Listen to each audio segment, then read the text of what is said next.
Good day, everyone, and welcome to the Yote Coyote broadcast and podcast. I'm your host, Coach Overton, and I'm here with the quarterback from Orange Vista High School. Before we hear from him, let's talk a little bit about him. Today's guest is someone who truly embodies what it means to be a Coyote. He is entering his fourth season as the starting quarterback, and he's led Orange Vista to 3 straight Ivy League titles. He was also a key member of the 2023 CIF Championship squad. With a big-time arm, Khalil has already thrown for over 8,000 career yards and over 90 touchdown passes. So those numbers speak for themselves. Off the field, he's just as locked in, carrying a 3.83 GPA. Please help welcome to the show, the podcast, Orange Vista's very own Khalil Abdul-Aziz. How you doing, boss? I'm doing good. Thanks for having me. Good. How'd I do with the name? Did I do okay? Did great with. Good. I be butchering names all the time, so I'm glad I knocked that one out. Hey, so Khalil, getting right into it, you're entering your fourth year as a starter for Orange Vista Coyotes. What has that journey been like from freshman year now going into senior year? It's actually been it's pretty crazy knowing that I've started as a freshman, and now I was once the young guy or the youngest on the team, and now I'm here. I'm about to graduate next year, so it's pretty crazy to think about the process that I've been through. But it's pretty surreal. Yeah, it's amazing, man. Before I came back as AD, I was a teacher and a coach, and I remember my last year on campus, you were a freshman, and of course, we had big name players, and so we didn't know what to expect. You got a freshman quarterback, even though we got a good team. You held your own then, and you've been doing it ever since. So that's really, really cool, man. I appreciate that. What has it been for you to be a leader over the years? Obviously, you started as a freshman, probably more action versus vocal. What has it been like being a leader over the years? Yeah, like you said, starting young, it's pretty much more action, lead by example, do the right things, don't get into any trouble, make friends with the right people. But now it's more vocal and lead by example. Lead by example by doing it and being vocal and saying what you're gonna do, and you don't be hypocritical about it. Don't ask anybody to do anything you wouldn't do 1,000 times. Yeah. So Yeah. that's pretty much what it is. No, that's cool. And sometimes it's easier for us to see that on the field as being a leader, but that continues off the field as well as, being in class, not kind of roaming the hallways. And it's real easy for coach and for myself and for the admin at OV to say, hey, do what you're supposed to do when our quarterback is doing it. It makes it easy on us. And so I think we appreciate being a role model on the field, but even more so off the field. Thank you. So let's get into the numbers a little bit. I know you're a humble guy. I had to talk to coach. I said, give me some numbers just so we can put this in perspective. Most of the people around campus understand what you've done, but some of our audience may not. Over 8,000 passing yards in just 3 years, more than 90 touchdowns in 3 seasons. What do those numbers mean to you? Honestly, I didn't really pay attention to say, I'll give you a little story. Like when I was a freshman, my first game, I had threw for 300 yards, Okay. like over 340 yards. And I didn't really understand what that meant because for me, it was just on the field. I was just playing football. Like that's my job is to complete the ball. So when my coaches brought it to my attention, hey, you just threw for 300 plus yards and like 4 touchdowns. Pretty good. And I was like, oh, I didn't know. So now I pretty much understand the numbers and things, but it means a lot. But that just goes to show some of the work I put in the off season when nobody's looking, when everybody's looking, and my teammates helping me in that way. That's the most interesting thing about elite athletes. We've interviewed our star girl that went to state. We're going to interview some of our track and field guys. I've interviewed a lot of college athletes. People see what happens on Friday nights, and people see what happens, but they don't see those Tuesday morning runs or those workouts after the workout. What have you been focused on as far as developing your game recently? Obviously, you've been growing since freshman year. What's been your biggest focus, or what is your focus during this off season? Yeah, so this offseason, pretty much working on as a thrower, technique wise, getting my techniques down, getting them tightened up, fix anything, look at all my film and flaws from last year and see what I can make them into strengths. As a runner, last year my team needed me as a runner a little bit more than usual, and that's fine because I'm an athlete. So pretty much getting to train like an athlete, not a quarterback. Don't go to the quarterback line, go to the athlete line. So. Yeah, definitely as a runner, putting some weight on, put some good weight on, treating my body like a supercar. You wouldn't send a Ferrari to your nearest AM PM. gases. Like you got to put good Yeah. gas in the tank. So obviously treating my body really well, and yeah, just staying up on the grades. Nice, nice, nice. Now we talked about the history, and obviously you've had to change your roles over the years. You know, we've had terrific athletes, a lot of them playing at the college level right now. You've been part of three straight league champions. Can you talk about the differences between the three? I know as a freshman, you were just kind of fit in doing your part, and as you've matured over the years. So let's go back to 3 years ago. What's the difference between 3 years to 2 years to last year? My freshman year, I would say the teams didn't really expect what was coming towards them or what was going to happen. So they were just kind of playing it by ear, playing it by week. The other teams, but just playing those teams, getting a feel of how high school is. Because now I know if you name me any high school team, I'm like, oh, that's how they play. Or this is usually what they do. But when I was a freshman, I didn't know anything. Okay. So I was just trusting my team and just going out there and playing. In my sophomore year, that's when, our league changed, but we still had some of the same teams in there. Yeah. And they knew it was coming. I knew that they knew it was coming. So I just had to bring my A game even more. And then, which makes it even harder, which makes it really special going back to back to back. Yeah. So, and then this past year, it was really hard, because you playing some of the schools down the street and they know exactly what you're doing and you know what they're doing. So you just got to ask yourself, who wants it more? Yeah, yeah. No secrets to that team down the street. We line it up. Who wants it more on that night? Fortunately, like I said, we've had a nice string of victories. We want to keep that going. Of course, you don't want to lose to that team down the road ever. Take us back to 2023. We know that was your middle year. Like I said, that was the CIF run. Take us back to that time because I know you were young at the time, but that's something that does not happen a lot. In fact, it was our first CIF. Tell us a little bit about that special year.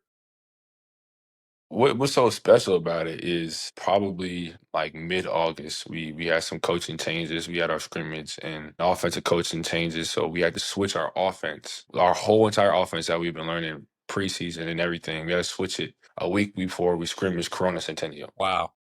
And that's pretty big. And especially for a young quarterback, it's like, whoa, we're about to play Centennial in 1 week and we have to learn everything. So in the beginning it was kind of rough. We won our first game, but then the rest of the non-league, it was just like, whoa, let's get it together. We kind of find ourselves having mishaps and adversity.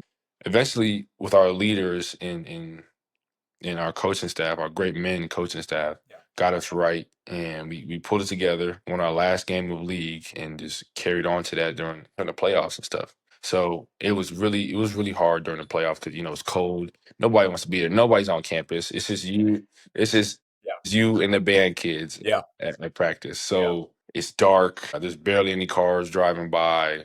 Coach Zoe's yelling in your ear all the time. It's crazy. It sounds like it sucks, but when you're there with your team, it doesn't suck. And we played the championship game the day after Thanksgiving. So Wow. it's kind of like, whoa. So all the team had, we had to watch what we eat, to the alignment, don't eat extra. Yeah. So it's crazy. When you think about it, it sounds like it sucks, but it really doesn't. Yeah. Well, it's it's some of the little things that some people overlook. Like I said, again, like I said, they see the finished product, they see the trophy.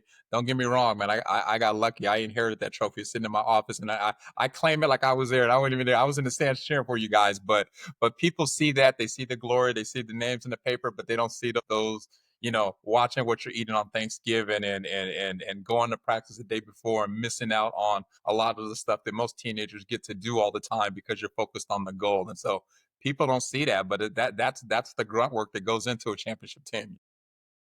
Yeah, definitely. So let's talk a little bit about Khalil, the student. Obviously, my role at the school now is I'm kind of over all sports. I know you see me on the news. I'm always asking kids about the grades, and if you're going to be on the news, you're going to have good grades. You hold your own in the classroom. I think your last GPA is 3.83, almost a 4.0.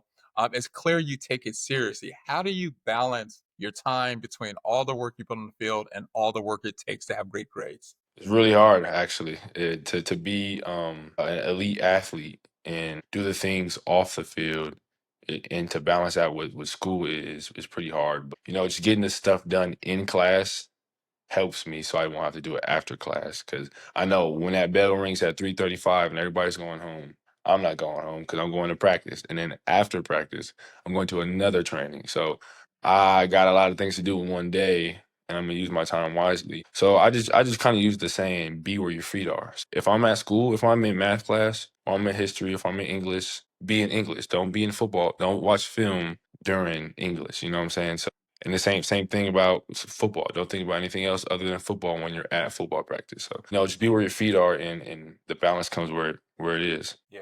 No, that's that you said a whole lot right there. Tell me though, I mean, obviously we're gonna talk about football and some of your motivating people for football coaches, people you look up to.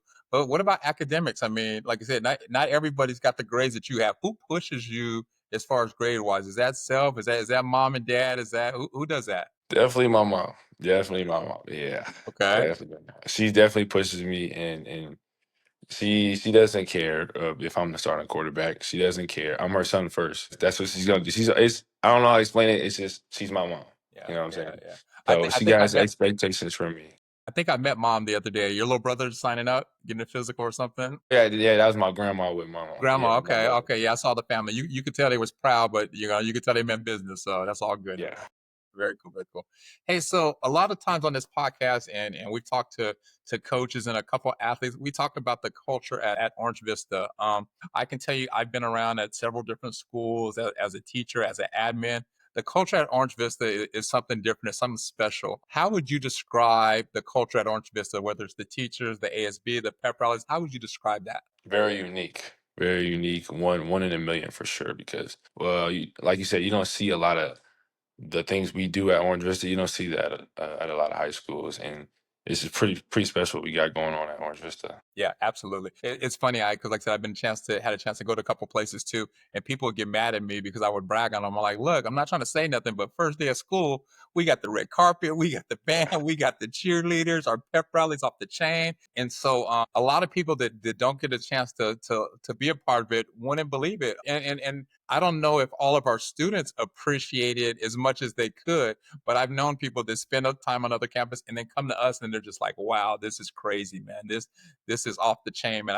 I've told this story before. I was there actually before you got there. So I was there. My daughter is graduating this year, and she was with me the first year. I got a new job. I was out of there. First thing she said to me, "I'm not leaving Orange Vista. I'm not leaving it. I'm not leaving the pep rallies, Miss Green. I'm not leaving my teachers. This is my home." And that was after we were coming from another school, and so it's special, man. I'm glad to be a part of it. I'm glad you're a part of it. Thank you. Yeah, it's really special. It almost looks like a movie sometimes. It is. It is. The entertainment on campus is surreal, and that's another reason why we're doing this, just so just to get to brag on our alma mater a little bit. So that's really cool.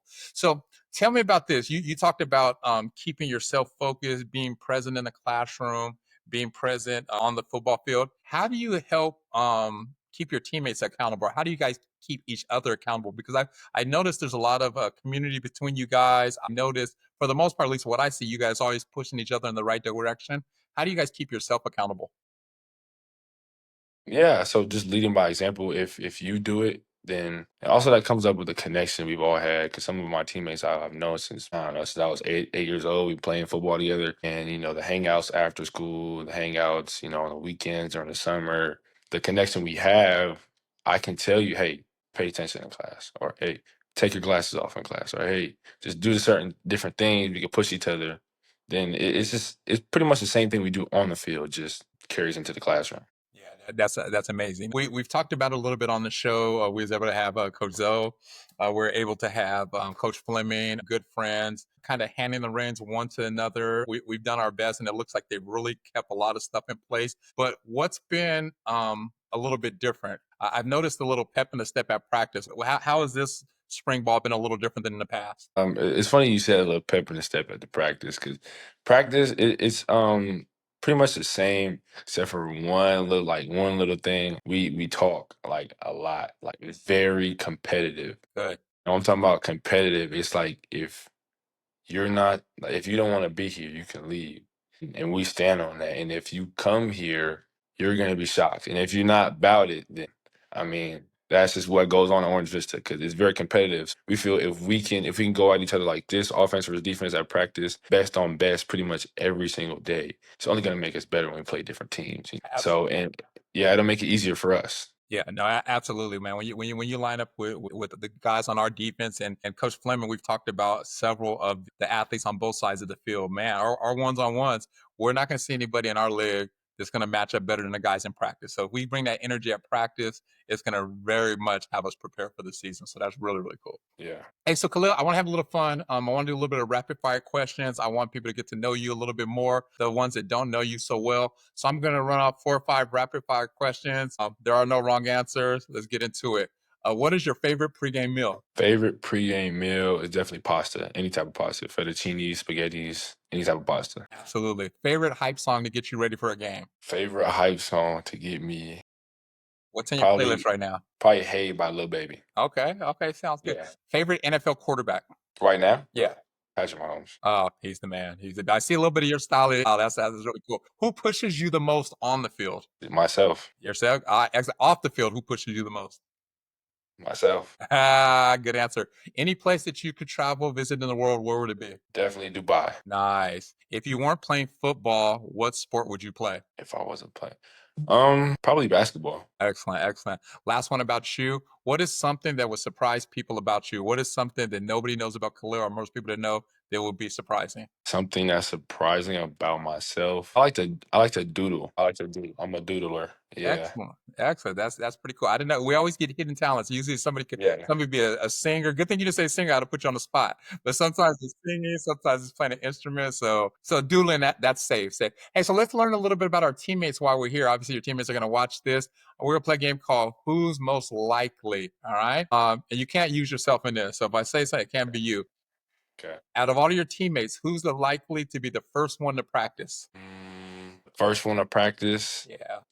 is Langston Green. Oh, you better be. Who's the Yeah. best dressed guy on the team? Best dressed guy on the team, Braylon Turner. Nice. Who's most likely to fall asleep in class? I was gonna say film study, but that better not happen. Who's most likely to fall asleep in class? Putting them on the spot, right? Man, I'll edit that out. Don't worry about it. Who's most likely to win a dance contest? Win the dance contest, Devin Sanville. Nice. How about who's the smart guy? Who's most likely to become a doctor? Sonny Diaz. Okay, good, good, good. So we always got one on the team. There's always got one on the team. I had one on my team, and we knew we had a nickname for him. We knew he was gonna be smart. So there's always one. Yeah.